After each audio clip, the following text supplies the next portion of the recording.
আগামীতে মেয়েদের বেতন বৈষম্য দূর করার প্রতিশ্রুতি দিয়ে জামায়াত ইসলামের আমির ডক্টর শফিকুর রহমান বলেন, গাজীপুর শিল্পাঞ্চলের মানুষের সুবিধা নিশ্চিতে কাজ করবে তার দল। বিকেলে গাজীপুরে আয়োজিত জনসভায় তিনি বলেন, দেশের সব মানুষের প্রতি ইনসাফ করবে জামায়াত।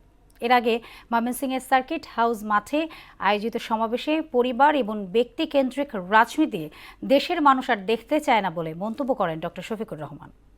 প্রতিনিধিদের তথ্যে আরও জানাচ্ছেন আফরিন পপি। নির্বাচনী প্রচারণার অংশ হিসেবে গাজীপুর, ময়মনসিংহ ও কিশোরগঞ্জে জনসভা করেন জামায়াতে ইসলামীর আমির ডাক্তার শফিকুর রহমান।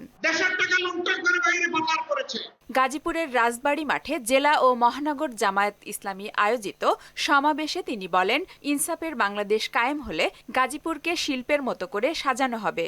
আগামীতে নারীদের বেতন বৈষম্য দূর করার প্রতিশ্রুতিও দেন তিনি।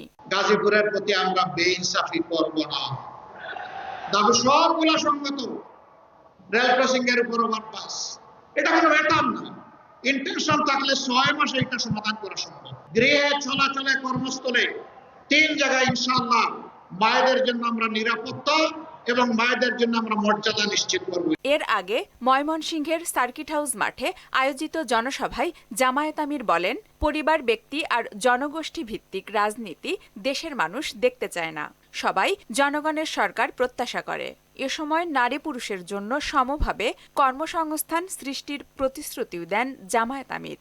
জনগণ পুরানা পচা রাজনীতি আর চায় না। পরিবার, ব্যক্তি, গোষ্ঠীতান্ত্রিক রাজনীতি চায় না। দলীয় সরকার দেখতে চায় না। জনগণ জনগণের সরকার দেখতে চায়। এছাড়া কিশোরগঞ্জের কটিয়াদি কলেজ মাঠে 11 দলীয় জোটের নির্বাচনী সভায় তিনি বলেন, জাতিকে বিভক্ত করার আর সুযোগ নেই। চোরাই পথে নির্বাচন হতে দেওয়া হবে না উল্লেখ করে তিনি বলেন, এক্স অ্যাকাউন্ট হ্যাক নিয়ে একটি রাজনৈতিক দল ব্যবসা শুরু করেছে। এক্স আইডি হ্যাক করে অত্যন্ত নোংরা মেসেজ সেখান থেকে দেওয়া হয়েছে।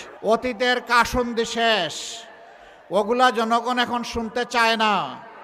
ওগুলা শুনিয়ে শুনিয়ে জনগণকে ঘুম পাড়িয়ে রেখে জনগণের কপাল কিসমতে যারা হাইজ্যাক করেছে, লুণ্ঠন করেছে, তাদের জায়গা বাংলাদেশে আর হবে না।